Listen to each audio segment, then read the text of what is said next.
Can we just talk about how much this actually looks like Zach? It does look like him. Facially, they got him. This So doll got cute. him.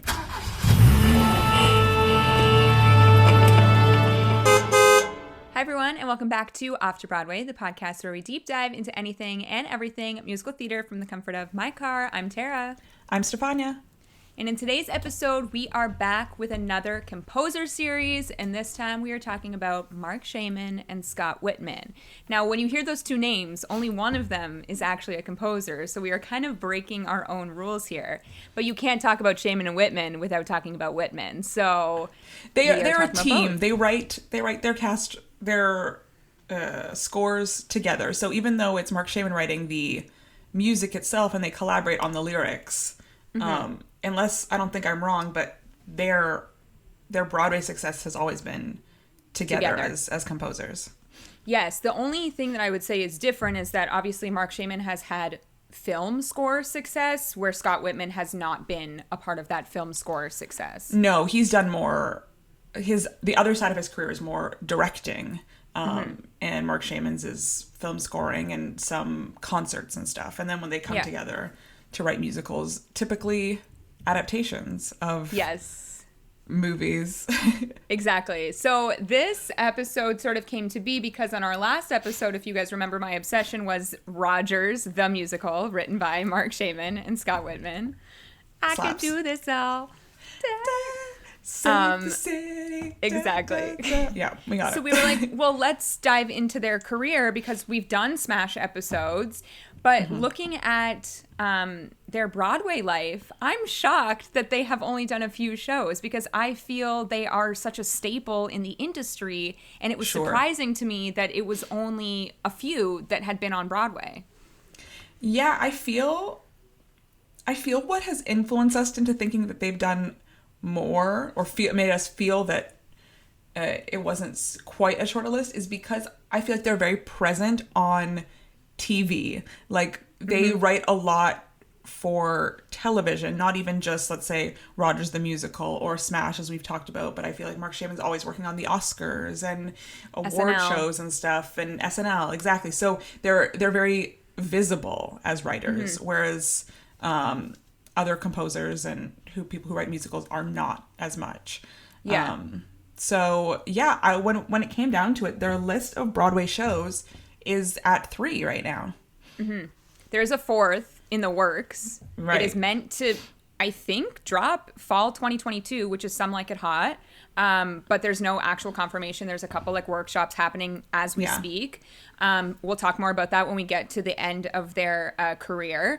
But to take it way back to the beginning, these two met at Marie's Crisis, which is amazing to me. Marc Shaiman was 16 years old, not even allowed to be in the bar, but was playing piano, which is very Jimmy from Smash, I feel. Hearing, even though that was Joe Iconis written music, but I just feel they were, executive producers of that show. Sure. It's kind of their life story. And Scott was called, he was working at the duplex down the street, and was like, you got to hear this guy play piano. And he heard him play, and then I feel like that was the beginning of a beautiful friendship, a beautiful relationship professionally and romantically. At the time, they're not still together, but they work so well together. And as you said, Marc does the composing of the music. They both write the lyrics, but I think it really is like a perfect marriage of they could not do this without each other. I think stylistically, it seems that they're a really great match. As we get into it, we'll see that each of the musicals they've written takes place around a very similar time period, and they have no problem in getting into the music of that time period. So it seems like they both were very interested in writing similar things and have been able to collaborate quite successfully on that specific genre. Time period, one thing, but also the style of music. I feel like they kind of were boxed into the musical comedy for a while. Sure. I would say Catch Me If You Can, maybe not so much comedy, more drama than the others on their list. But I feel like, and I gotta be honest, I have not seen Catch Me If You Can, the movie. Me either. It's been on my list for a long time. But the way that they structured that musical made it quite light, even though it's a kind of serious story. Structuring it as a variety show made it so that it wasn't so serious, that it was kind of tongue-in-cheek the whole time. So I think they balance these serious subjects, and all of these, I think, have a slightly serious subject on one sense, but then on the other hand, kind of cut with comedy or kind of a different approach to it. So, yeah, why don't we start from the beginning? Yeah, let's start at the top. Their first show, Hairspray, 2002 on Broadway, won 8 Tony Awards, nominated for 13, won Best Musical, Best Original Score, Best Direction, Best Book, Best Performance by an Actor in a Leading Role, Best Performance by an Actress in a Leading Role, Best Performance by a Featured Actor in a Musical, and that's it. Obviously, their most successful Broadway musical, inspired by the movie, the John Waters movie that starred Ricki Lake. And then, of 2007 remake fame, Hairspray, the one that I think we all know and love. And I have actually 2 props for this. Well, bring it up. I went into my basement because I knew that they existed. Look at these memorabilia. Wow. Okay. Well, this is video only content right here. It is. So video only content. Let me describe what we have for you. We have is it a Barbie? These are Barbies, or are they off-brand? I don't think they're like Mattel. They're off-brand. So they're like dolls. One is obviously Tracy Turnblad in the style of Nikki Blonsky. In her Welcome to the 60s. Of course, the little pink outfit. Like mock neck. And then the other one is Ladies' Choice himself, Link Larkin, styled as, Zac Efron with his little microphone. I do have obviously the full set in my basement. The full set, including like John Travolta, like Brittany Snow, there's another more. Tracy, another Link. But like, can we just talk about how much this actually looks like Zac? It does look like him. Facially, they got him. This doll cute. Got him. And then another prop that when I was cleaning my room, the 2008 Hairspray ticket, when I saw it on stage in Mirvish. This is like, I haven't pulled this out in years because why would I? So, yeah. I do remember, so as you may know, me and Tara met working at a summer camp, and we put on a very famous all-white production of Hairspray, and we're sorry. Which, before you continue, I would like to announce that in 2020, it was decided, which 2020 was way too late for this to happen, but Marc, Shaiman, and Scott Wittman, along with the licensing organization, closed a casting loophole that previously allowed non-diverse productions of Hairspray to go on, aka our production. I mean, although we didn't pay for licensing, this was we didn't pay for anything. I ripped off a script from another script that I already had. This is a very budget production. You cannot do Hairspray with an all-white cast anymore. This is 20 years too late, but I'm happy that it's in place. As you shouldn't be able to. No, I think this was a huge problem with places choosing to do Hairspray, including the summer camp that we worked at, not having the cast to be able to do it. But why I brought it up is because I remember you had the giant Hairspray can. It's still in the basement. And it was brought. I don't know. I remember going to your house like between camp and the show and like getting it. Set. Yeah. We like put it out front. If anyone remembers the good old days of movie theater going when they had gigantic cutouts, they still do. I think. And not as much. There would not be a Hairspray bottle. It was a giant Hairspray bottle with all of the cast from the movie. And I'm pretty sure my dad went to the theater and was like, "Can I have this?" And they were going to throw it out. So they gave it to us. And then we ended up using it as a prop. It's great. It's a giant Hairspray bottle. So I think it's safe to say that like you and I, both fans of the music of Hairspray, I think it is... Obviously, like, there's not many shows on their roster, but it is the best of their Broadway, I would say. Oh, absolutely. Absolutely. I think structurally, from beginning to end, works the best, for sure. It was the first one of theirs I heard. It came out in 2002. I would have been nine-ish. And I remember, I think the first song I ever heard from it was Welcome to the 60s, actually, at my... I remember my dance studio, maybe a few years later, they had a dance to Welcome to the 60s. The younger kids did it. It was very cute. They were in like little like pink things with like leggings. And I was immediately obsessed with that song and I loved it. And then, who hasn't heard You Can't Stop the Beat? That is a classic. And I think it is in the vein of like classic finales from musicals. And I think it still inspires finales in musicals. Like Book of Mormon, their finale is a You Can't Stop the Beat ripoff. The underscoring of the Book of Mormon finale is like the reverse order. If you were to the like, dun, dun, dun, dun, dun, it's the reverse of that for Book of Mormon. So yes, you're 100% right. But I think it was like obviously intentional. Oh, sure.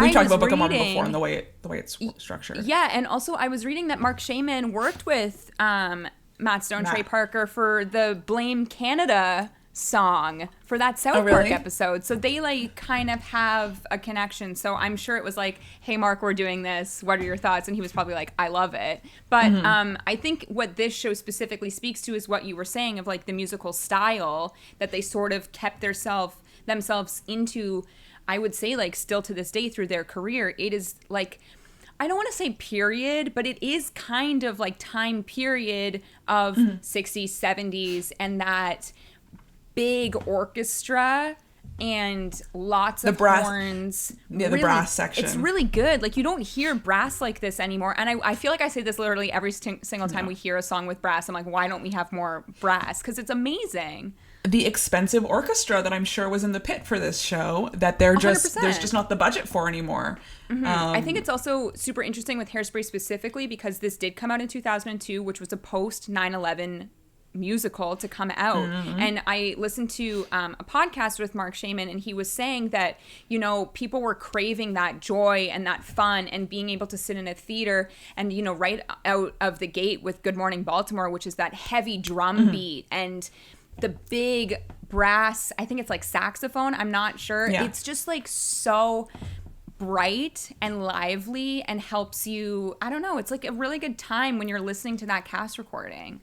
That's a wonderful opening number. I mean, we've talked about this as an opening number, but Good Morning Baltimore just establishes the world, establishes our main character of Tracy. You get to meet all the quirky characters in her life. And tonally, because, you know, it's based on that John Waters movie, it's a little like left of center. And I think just that opening number captures exactly how quirky and fun this whole musical is going to be. And I even love, you know, if we're talking about Hairspray, we obviously have the central conflict, the storyline is about racism. And so the way that they had this separate style for the Black characters to sing that sounds different and sounds more authentic to them than the songs obviously written for the white characters who are performing most of the time. And I love that they were able to like capture both sounds and contrast them while still being like time period appropriate. I think it's a really successful musical. Yeah, I think it's interesting. I was reading an article on Playbill of what comes first, which I think is a question that we have a lot. Is it the music or the lyrics? And in this case, because this is a partnership, these two work together all the time. Marc Shaiman said that first we talk about the song and that the title needs to have a hook or musically we need a hook in the song. So he said he'll go to the piano and he'll start to play and he'll think of like dummy lyrics on the spot just to like get, I guess, the creative juices flowing. And then Scott will jump in and start to workshop it. And he said that Scott was responsible for all of the titles on Hairspray, which I thought was fun. And then he said that the first song had to be Good Morning Baltimore. And then as soon as they started with that, they just sort of like carved their way through the entire score, which I thought was interesting because I guess in this show specifically, you do need to set that you are taking place in Baltimore, so it would make sense to start with that. But I wouldn't think that the first song you start with is the very first song of the show. Yeah, usually, you know, you hear so much about musicals not being written linearly, and I don't know if the rest of it was written linearly, but it sounds like Good Morning Baltimore was the key to like unlocking this show. Like it set the tone the way it does for the audience. It set the tone for them as writers to kind of spread out and write the rest of this show and find out where they were going. It's also interesting because, you know, the movie came out, I think the 80s, the original movie. 1988. Yeah, so 1988, Broadway 2002, movie adaptation 2007, and now there's like, Hairspray's been playing off and on, I guess, like regionally for the last 20 years. I know it's a heavily licensed show. You know, it has great name recognition. You know, audiences know they're in for a good time when they see Hairspray on the marquee. So it has a huge cast, men and women. If you have the cast for it, I think it's a wonderful, wonderful show. It's also, I mean, this is the bad side of it, but this storyline is as timely as it was when it first came out. Absolutely. So maybe even more. More. It has been a modern storyline from the moment the movie came out in 1988 until now. It will never not be relevant. Yeah. In terms of music, do you have a favorite Hairspray Broadway song versus movie song? A favorite Hairspray Broadway song. I think my favorite is Without Love. It's so funny. It's so this romantic ballad, but it's hilarious.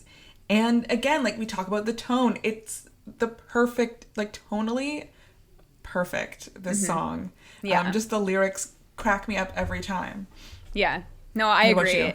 Is that your favorite song too? No, I think my favorite Broadway one is Mama, I'm a Big Girl Now, which was cut for the 2007 movie. But it did show up again in Hairspray Live, which makes sense because that was more of an adaptation from the musical. Broadway. But if we're talking about favorite written for the movie, obviously Lady's Choice. I mean. Okay, interesting, because if we're talking about favorite written for the movie, I would go New Girl in Town. Hey, look out for that moving van. I love that song. Look out. And then when it transitions that was actually to the supposed to be in the Broadway. Oh, yeah? But then, was cut for... Yeah, it was cut. It was originally composed for the musical, but then it was deemed unnecessary and discarded from the musical. And then I guess there was a better way to show it off in the movie, where it starts with, Amber and Co. singing, and then we get to, are they called the Dynamos? I think they were called the Dynamos. Dynamites? Dynamites. Dynamites? I think Dynamos is Mamma Mia. Never forget. Dynamites. Which are supposed to be, they're supposed to represent the Supremes, I want to say, because it's that sort of time period. Mm-hmm. But, I mean, I just remember seeing that 2007 movie and falling in love with the movie in general, but also, we had just been exposed to Zac Efron for the first time via High School Musical. And then What a time for us. And it's so funny because Zac obviously did not sing in the first High School Musical, and then here he is with this, one, It Takes Two, which already existed, but two, Lady's Choice, and you're like, okay, Zac, I hear you. He was so handsome in this movie. I think they got him a lot of voice lessons for the movie, and then he was able to take the new skills he learned and bless us with High School Musical 2 and 3. Yes. Exactly. Other fantastic songs from the musical for me, Run and Tell That. Oh, so good. And lyrically that one, but also instrumentally amazing.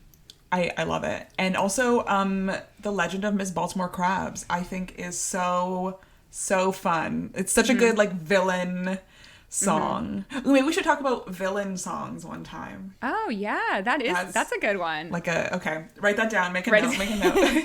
I would also say that the song written for the credits, "Come So Far," I love. In the movie, that song. It is great. I agree.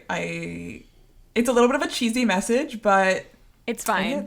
It hits. Yeah, and the version for the movie was Queen Latifah, Nikki Blonsky, and others, but the version for Hairspray Live was Jennifer Hudson and Ariana Grande. Come on. Amazing.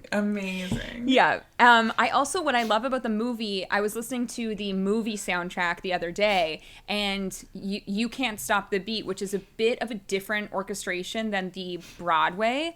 It ends on the notes of Good Morning Baltimore before it completely wraps up the song, and I love that it just ties the whole storyline together. I feel like this was such a well thought out score from beginning to end because everything flows so well. It's wonderful. Yeah, it's great. And that movie will always be kind of special to us, filmed in Toronto.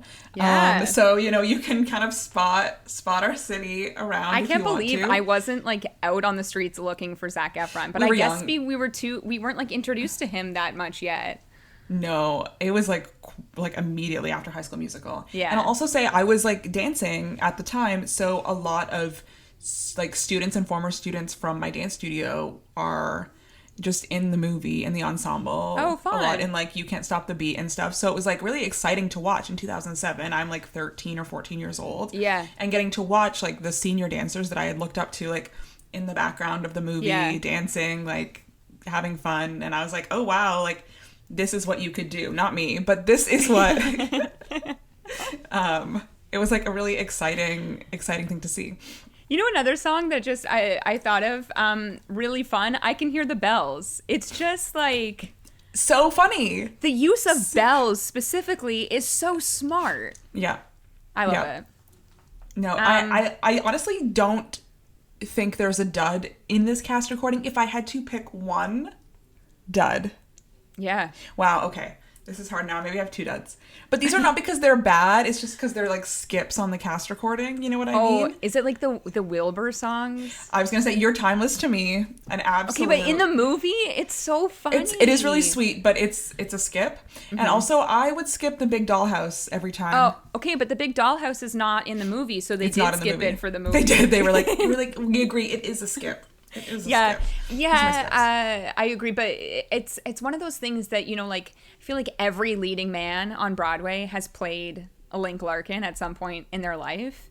We were talking about this like before because we were watching clips. You know, Matthew Morrison starred as Link Larkin. He's unrecognizable to me in but this also, 2002 bootleg we were watching. Can we talk about the fact that Glee never did Hairspray? Why? They didn't have a diverse enough cast. I don't know. I mean, that's correct, but also, like, you would think Matthew Morrison originating the role of Link, you would bring in a Hairspray song. Glee, if they wanted to do a Matthew Morrison role, they should have done Light in the Piazza, and I will stand by that.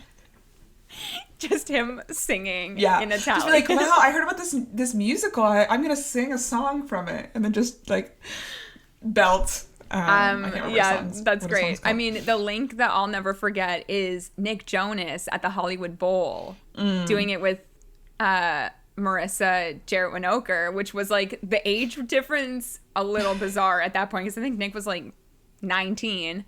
What movie did I just see Marissa Jarrett Winokur in? Is it it was on Netflix? The one with Sophia Carson. Was she in the dance movie with Sophia Carson? And she was the judge. Wow, and then she like stole her friend's shoes. What was that movie called again?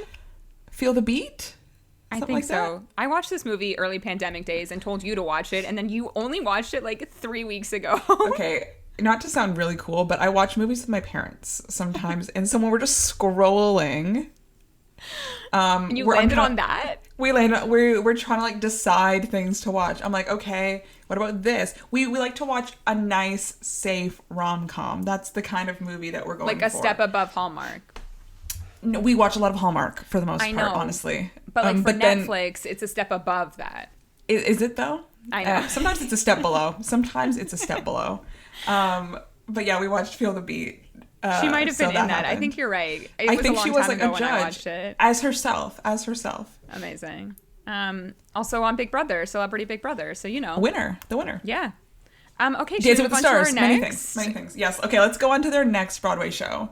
We are jumping many years now from 2002 to 2011 for when...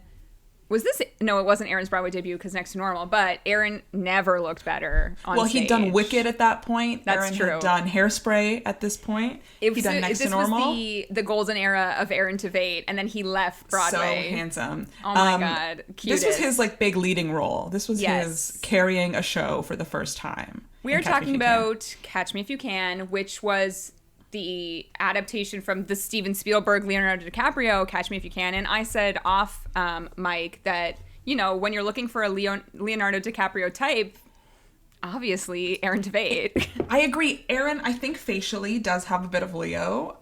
Also an energy. And not quite the same, but Leo was nominated for many Oscars and just won one a few years ago. And Aaron was snubbed for many Tonys and just won one this past year. So we have that like kind of awards trajectory as well. Aaron and Leo, Aaron was not nominated against anybody, where Leo was always nominated against people. It's fine. A win is a win. A win is a win. Yeah, so as you said, I've also never seen the Catch Me If You Can movie. It is on my list as well, and I've heard that it's amazing. But I think... I don't know why this was musicalized. Like, I don't know why it was, but it was. I was watching a couple of old Theater Talk episodes on YouTube, and they were in meetings to adapt something else. I'm forgetting what it was. but they said they saw a poster or the cover of Catch Me If You Can, and the way that they had like the line of flight attendants on it said it reminded them of a kick line. And that kind of was the unlocking moment where they're like, oh, should we? This can be... They started to like see the picture of it in that moment. They had seen the movie before, liked the movie, and kind of had the idea kicking around, but that was the moment where they said, okay, this is something here, and I'm much more interested in this than whatever our meeting was just about. And that's why they decided to adapt this next. I think it's interesting when you listen to this score because it also sounds... I'm saying dated, but I don't mean that in a bad way. I mean it in a good way of it sounds dated, and there are many brass, again, like a lot of brassy moments in these musicals that they work on. But for me, when I was listening to this cast recording, and I know Smash came out the next year, and I know that they were working on it during the time, but I was like, oh my God, all I hear is Bombshell. That is all I hear in this musical, which was a weird mind game that was happening. I think it's quite interesting because you have Hairspray, which takes place in the 60s, Catch Me If You Can, which takes place in the 60s, Bombshell, which was written for Smash, taking place in the 60s around that same time period. Then we're coming up on Some Like It Hot, again, similar time period. So it's clearly a style of music, and they're not writing, let's say, modern music for that time period. They're going back to the time period and writing music to fit the stories that they're writing. So they're clearly very comfortable in that style and are maybe drawn towards those kind of stories and drawn towards the visuals of the 60s as well, and the constraints that brings. So yeah, I mean, maybe it's a coincidence, but I don't think it's a coincidence that all of these things that they've written are very much in a somewhat similar style of music. Catch Me If You Can, nominated for 4 Tony Awards. Norbert Leo Butz won for Best Leading Actor in a Musical, which is surprising to me because wouldn't Aaron's character be leading? I would say they were both under lead, would be my guess. When we were watching, we just watched a video of the final bows, their final performance on Broadway, and they came out together to take that final bow. It wasn't Norbert first and then Aaron. Like, they walked out together, bowed, and then Norbert took one, and then Aaron took one. So Aaron technically had the last bow, but they entered together. Right, together. So I think they were very much the co-leads of that story. Because I think it's very much, a Steven Spielberg movie based on a real person, but Spielberg is known for these kind of like father-son, like parental stories. And so even though this character wasn't his father, it very much has like a father-son dynamic, and their dynamic is at the center of this movie, not Frank Abagnale Jr. and the guy chasing him, but the kind of relationship that they had. So I think Norbert Leo Butz's character, and also, he is absolutely a star. He's the best. Watching him perform at the Tonys that year, just the energy that he's giving, the choreography, he just is performing amazingly. I was lucky to see Norbert Leo Butz in My Fair Lady a few years ago, and still giving like that exact same kind of high energy, fully committed performance that he was giving here. I mean, we'll get to it, but fully committed performance, his performance for Heaven on Earth in Smash. Right. Never fully forget. Committing. But the music, again, very similar to that sort of era. And even Heaven on Earth, which was not a real musical, but had that sort of like period dated feel to it. I will say, and I think we've said this on previous episodes, this cast recording to me is fine.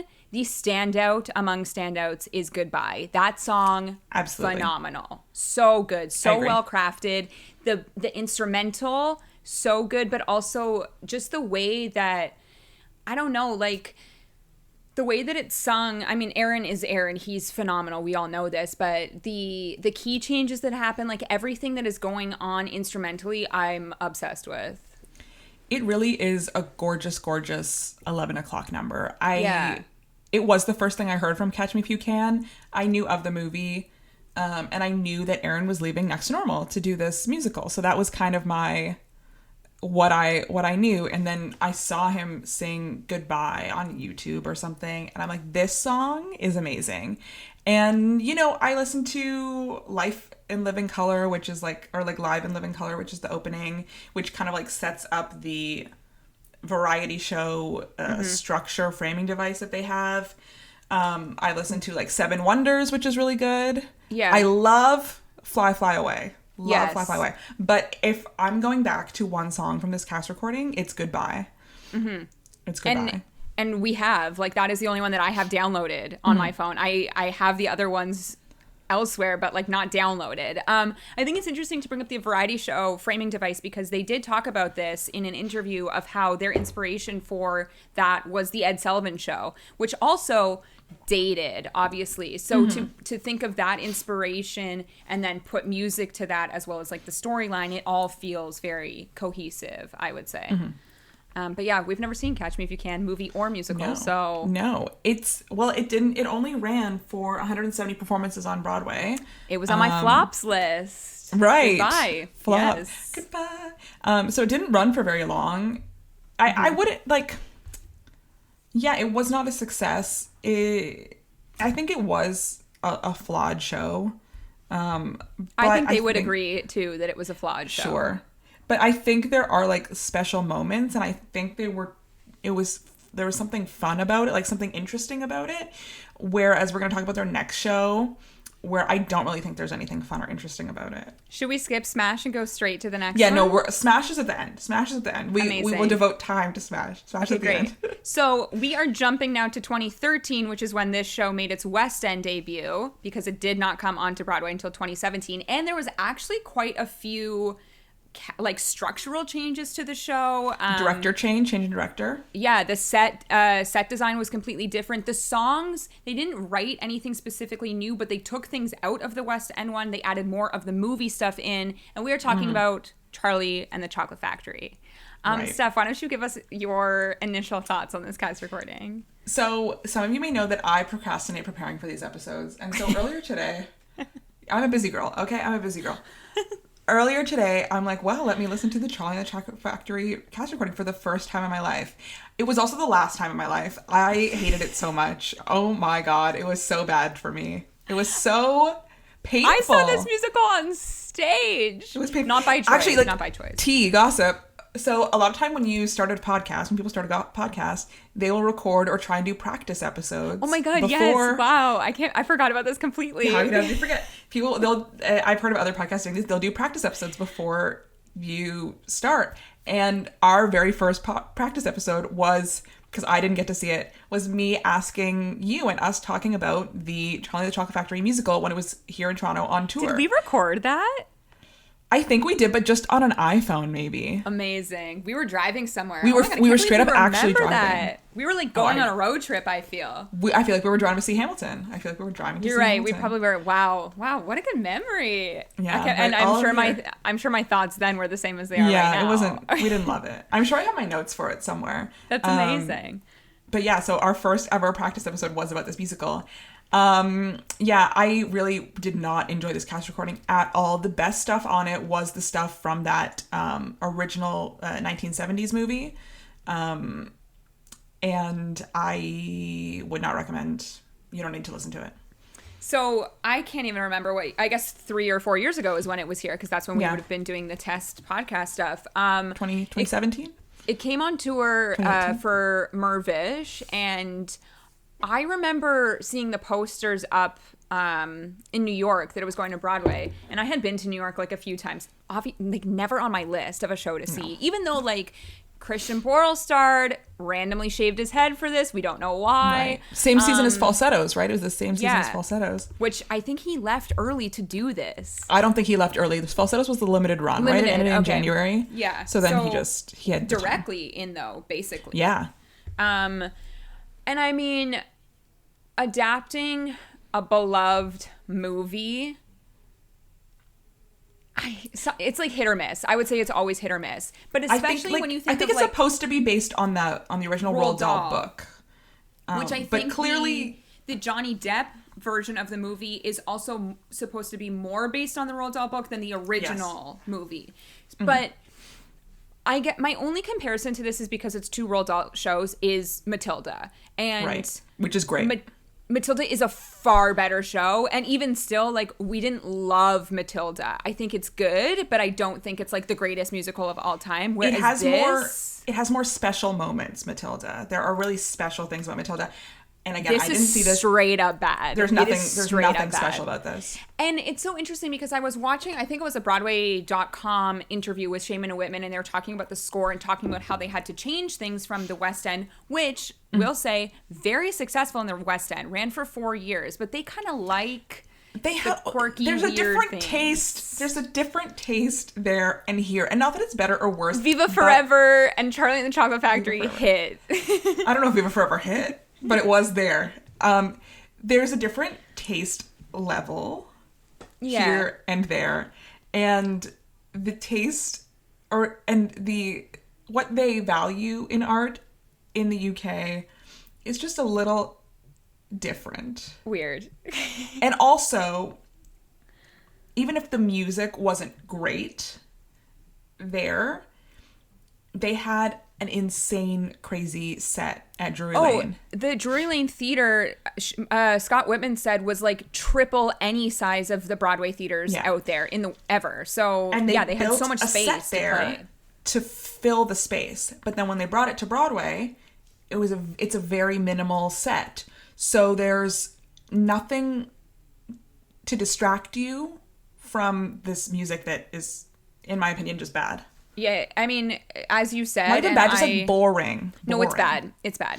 I 100% agree that the best stuff, which is unfortunate, is, I Got a Golden Ticket, The Candyman Can, and Pure Imagination. That is the best stuff. If we are going to shout out, like, one song that is okay from Charlie and the Chocolate Factory, I would say it is View From Here, which is the song that Willie sings to Charlie in the glass elevator after the whole like experiment is done.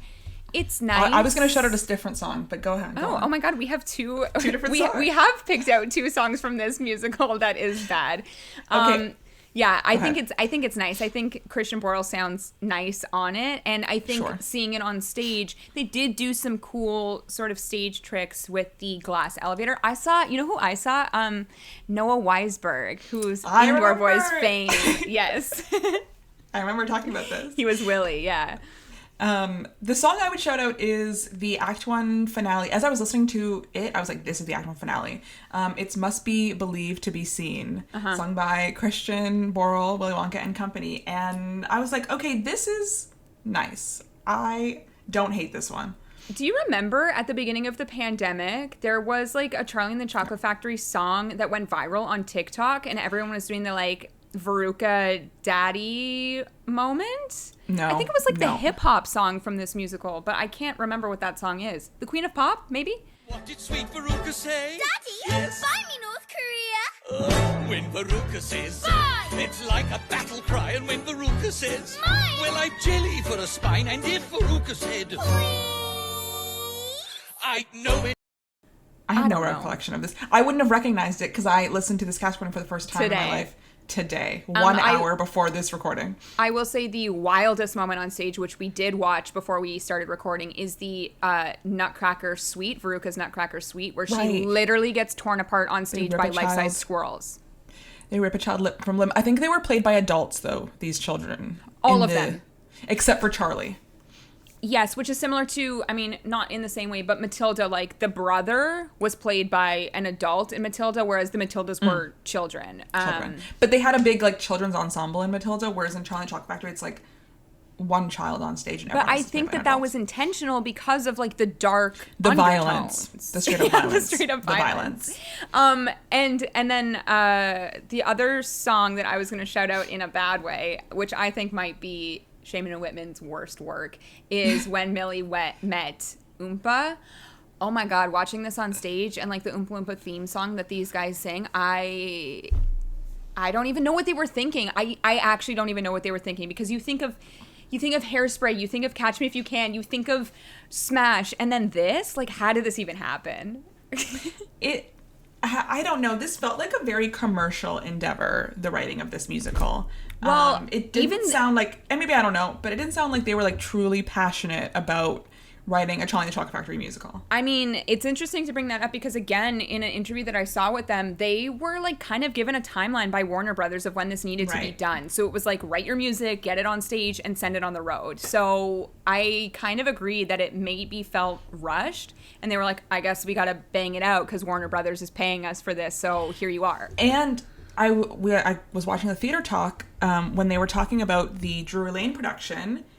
Because it had such a huge set, they spent the entire tech time just figuring out the set, and they changed nothing from when they got into the theater for tech and previews to opening night.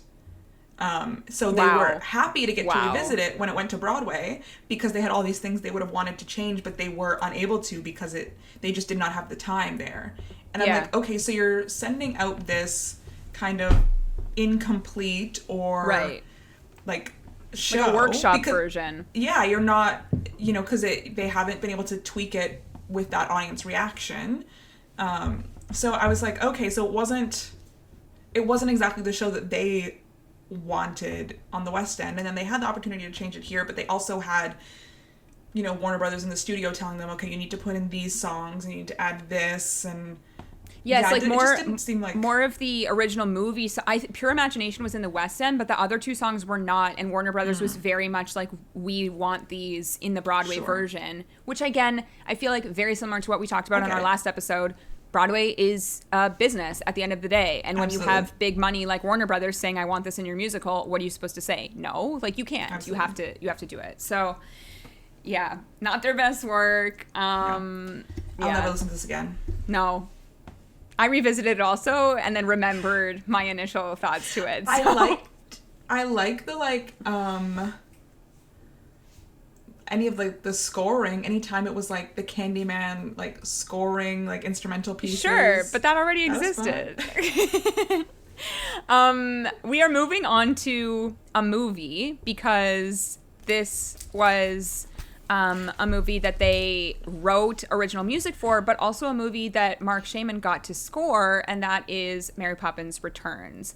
I'm ish familiar with this because I've seen the movie, but I'm also confident I fell asleep during the movie, but I know you like it, so... Mary Poppins, the original movie, is one of my, if not my very favorite movie. It was a movie as a child that I put on VHS, watched, rewound, started again, watched... rewound again and again and again, over and over and over again. So I knew it so well. And then I hadn't watched it in a long time when this new movie was coming out.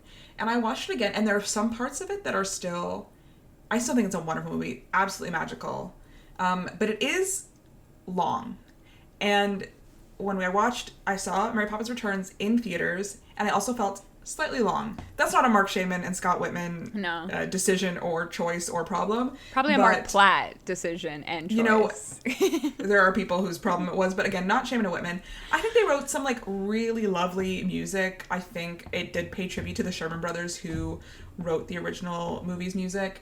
The song that, for me, is the one that I hum still, is Nowhere to Go But Up, which is right at the end where they're floating in the sky on the balloons.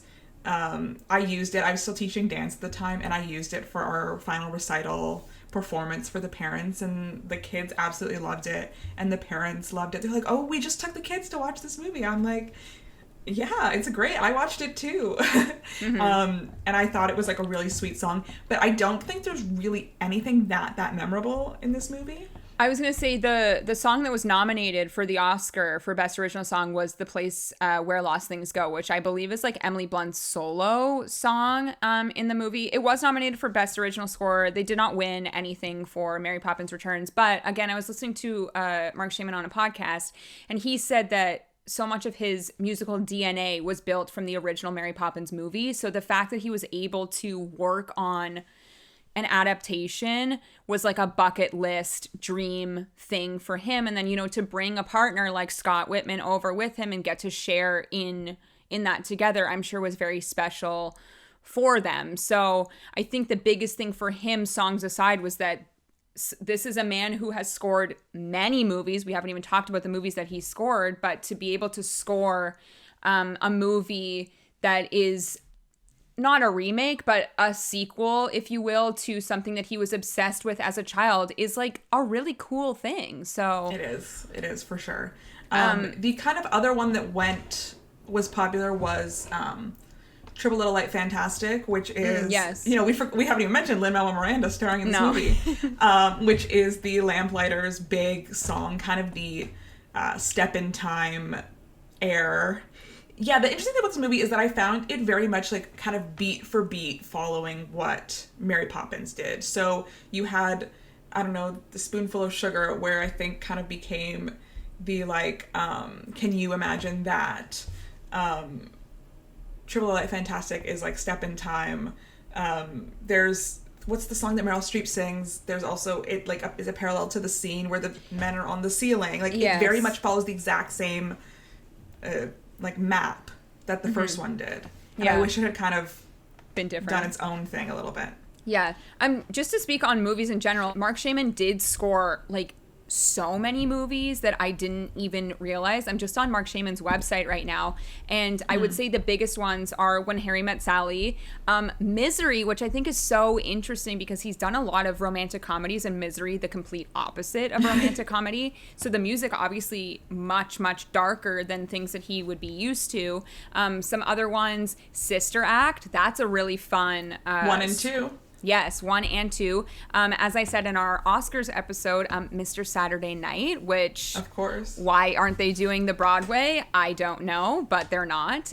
Sleepless in Seattle, Hocus Pocus, George of the Jungle, Mr. Giant. So there's... My Giant, The Kid, like Hairspray, obviously. Addams Family Values. Yep. These are...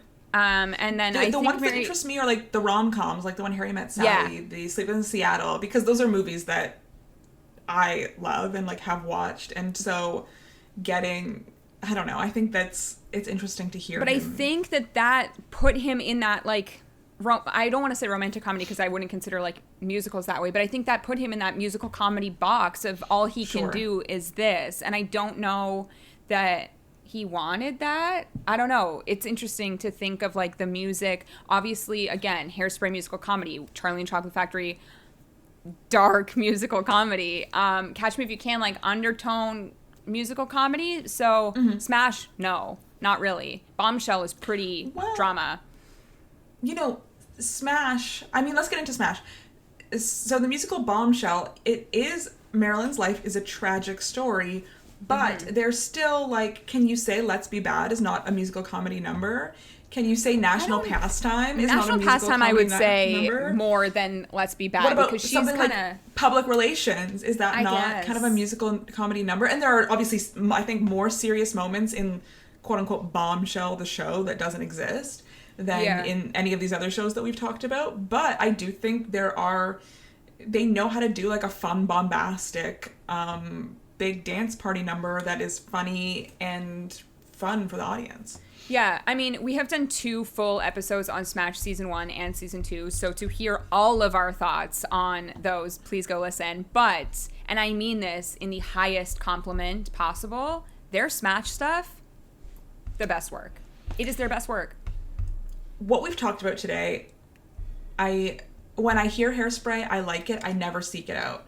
I sometimes will seek out like Goodbye or Fly Fly Away from Catch Me If You Can. We've discussed my thoughts on Charlie and the Chocolate Factory.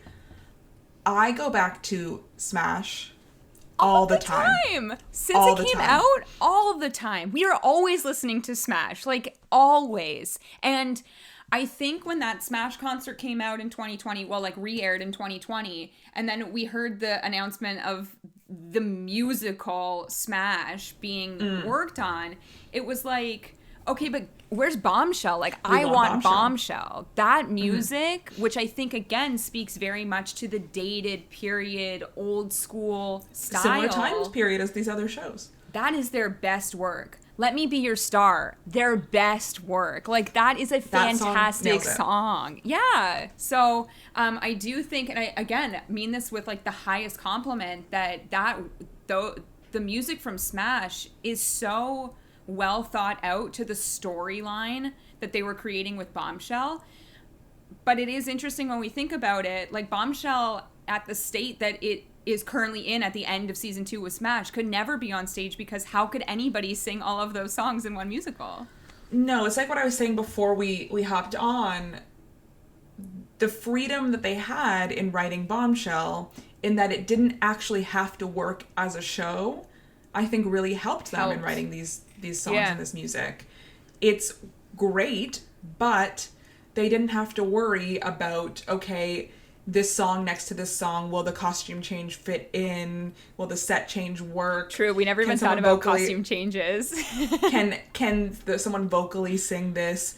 Do these songs flow together from one to the next properly? Are we telling a full cohesive story, or is it just like random story beat, random story beat, random story beat? Right. We just don't know that. Like, the closest we have is that concert version, and even that is not quite complete. No. So the freedom that they had in writing this musical is interesting when we think it's kind of some of their best stuff, but it's not complete. I know, it's interesting too, because I think, again, of season 2, this has nothing really to do with Shaiman and Wittman, but, you know, we've talked about how Pasek and Paul also worked on season 2 of Smash. I think those songs are some of their best work. So it is, I think, when you are given the opportunity to write one-offs per episode, there is so much creative freedom that you don't have to box yourself into, will this fit in a 2-hour show with an intermission? The answer is no, this won't fit into Bombshell, but it works in the format of TV. And I think being able to, as you said, like, be able to creatively do that and know that it wasn't going anywhere helped. I also think back to the pilot of Smash, or I guess the unaired pilot of Smash. I feel the like Showtime pilot. Yeah, that was a very different show. They were signed on for that one as well. So I am interested to know what the music was like for that. I think the music was probably quite similar, maybe a little raunchier would be my guess, because it was on Showtime, and they had the opportunity to be a bit more explicit, maybe. Though at the end of the day, they were writing a show for Broadway that they wanted to appeal to the masses, like, in the conceit of the show. So I can't imagine it being like the music itself being that crazy, even if the scenes around it were a bit much. Yeah. So again, I know that we've talked a lot about music on our Smash episodes, but season 1, season 2, give me your faves. Well, if we're talking about the Shaiman and Wittman stuff, my favorite song from the musical Bombshell is Don't Forget Me. I know it's basically Let Me Be Your Star, but the, like, bombast of Don't Forget Me is my favorite part. And talk about big brass. Oh my God. That's like, that underscoring. Gorgeous. Amazing. And then my favorite song from season 2 of Smash from Bombshell is They Just Keep Moving the Line. So again, occupies kind of a similar place vocally, storyline wise, but it just hits. It hits. It's true. What about you, Tara? Season 1, is it even in Bombshell? But, like, Let Me Be Your Star is the one. It is the only one. Yeah, it's the opening. Does it open? Opening number. It's the first song. Imagine that as an opening number of a musical. Fade in on a girl. I love when they're doing the voices of the Norma Jean, like, in the background. Yes, the shadow Norma Jean. The shadow selves, yeah. I mean, I could talk about that song all day. I think I have talked about that song all day. It is like their best work. And then for me, season 2, Cut Print Moving On, I love it so much. And I mean, we talked about it in our Oscars episode, but I Can't Let Go is just like, it's a well-written song. It's just such a well-written song. It's so funny how we've named basically 6, like, ballads. Not ballads, but solo, slow to maybe mid-tempo. Just like Sorry, what about your favorite Michael Swift song? You're right. On Lexington and 52nd Street does slap. Also a ballad. Also a ballad. I know. Look, there are other fun things. History. That's slow too. History's Midnight is slow.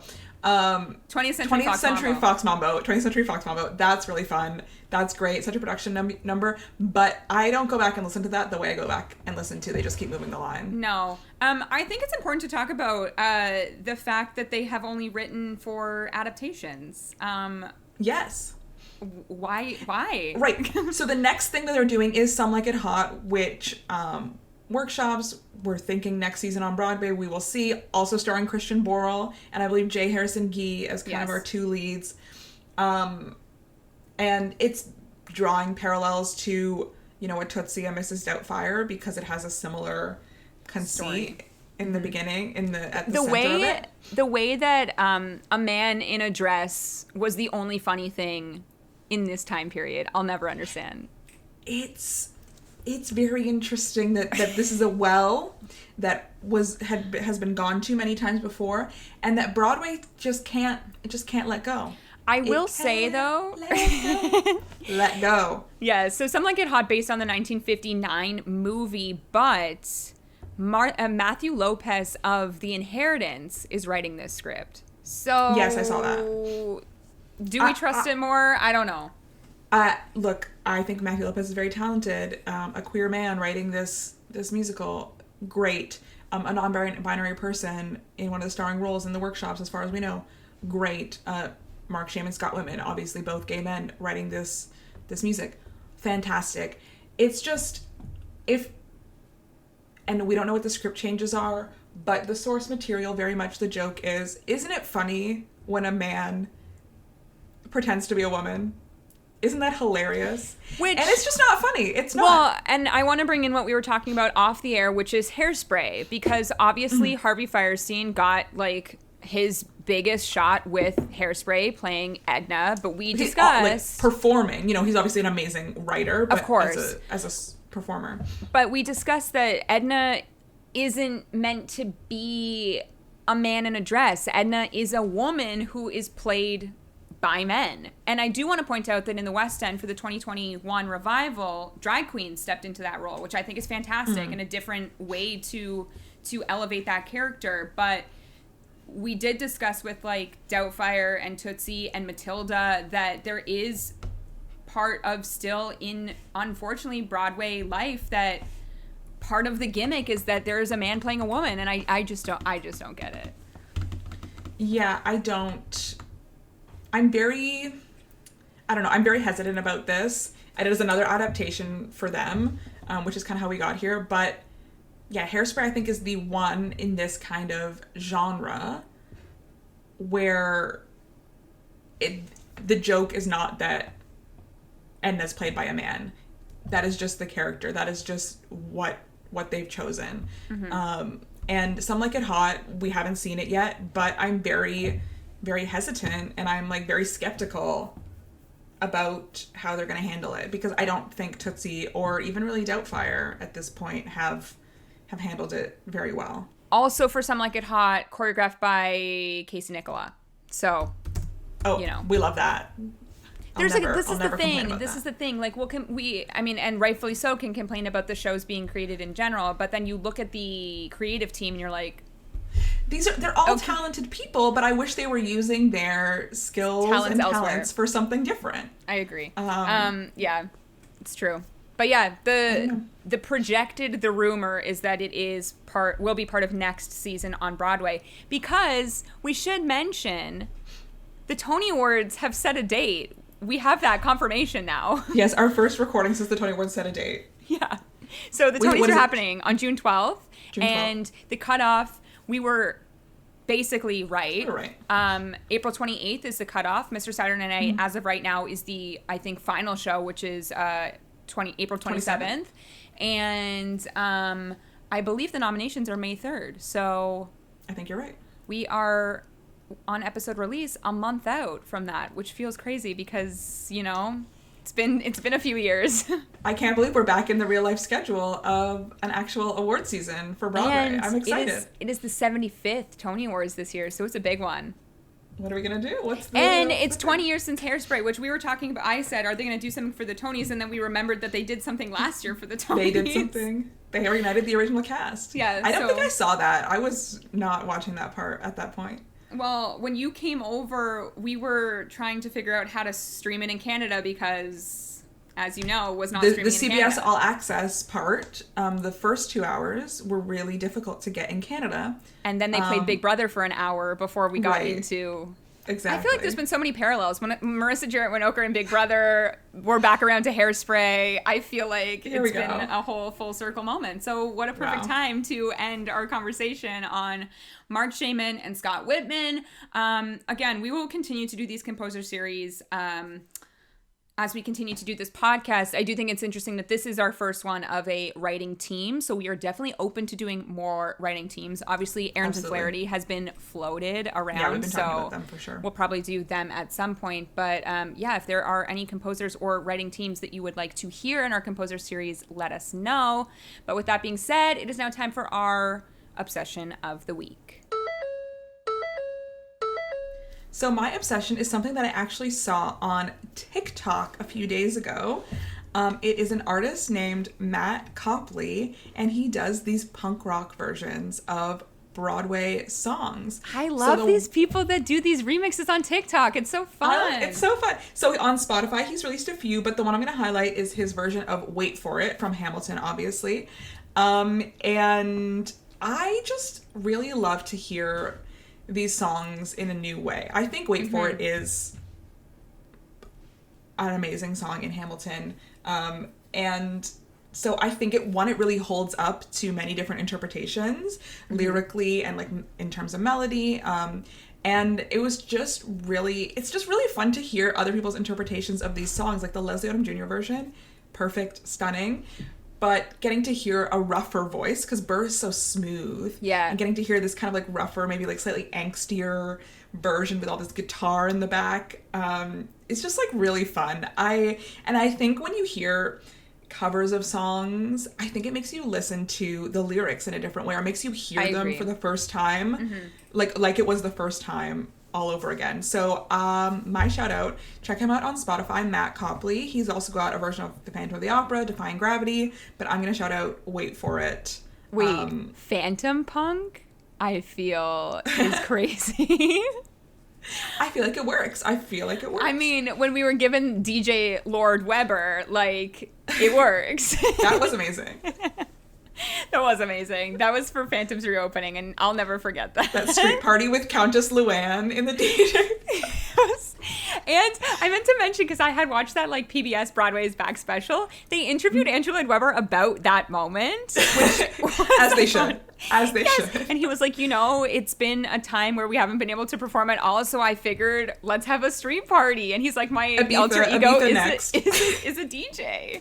Obsessed. When's the DJ Andrew Lloyd Webber musical coming out? Because we're ready for it. I mean, speaking of him for a second, and speaking of the next season, I think his Cinderella might be part of the next season. Right. That's been a bit of a talk. Who do we follow on TikTok? Her name is Theater is Life, I believe. Yeah. She was talking about that, and I think I was in the comments, thinking, what theater do we think it's going to be in, because there's a casting notice out, I think is what's prompted this. Casting notice out. Also, this is completely off track of obsessions, but while we're here, the K-pop casting notice has been updated, so that also feels fall. That's exciting. And if anyone is still keeping up with Stars in the House like I am, Anika Larson said that Almost Famous is almost very likely coming to Broadway this summer. So, but within like a kind of new cast.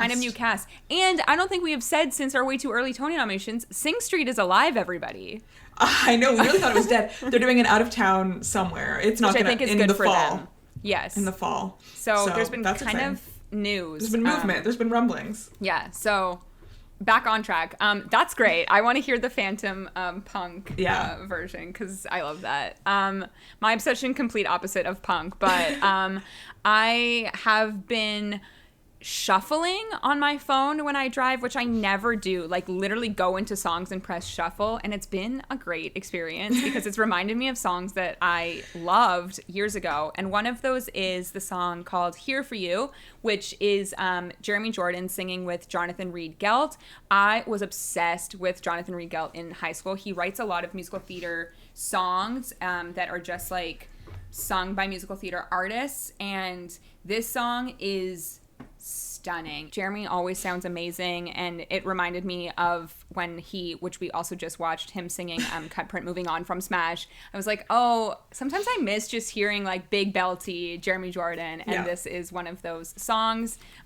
He might be coming out with a punk band So I have thoughts, but none of them we are might safe for the discuss podcast. them at some point, but probably not, because I agree, not safe for the podcast. But I do love this song, and yeah, it's been fun to shuffle music lately. So hopefully more old songs that I was obsessed with in high school come back through in my car journeys into work. But yeah, that wraps up our episode. As I said, if there are any composers or writing teams that you would like us to cover for our next composer series, you can let us know, and you can do that by following us on Instagram and Twitter at Off2BUA Podcast with the number 2. And you can listen to us anywhere podcasts are found, including Apple Podcasts and Spotify. And you can even watch our beautiful faces on YouTube. Leave us a like and a comment there, and subscribe. And we'll say our next episode, we are diving into Funny Girl, the movie. So if you also have not seen Funny Girl, watch it with us, and then you'll hear our thoughts on it in our next episode. Yeah, there's homework for next Yes. episode. Watch Funny Girl.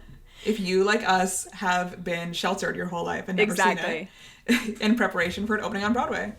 Exactly, just in time for opening night. So we will see you guys next time. Bye.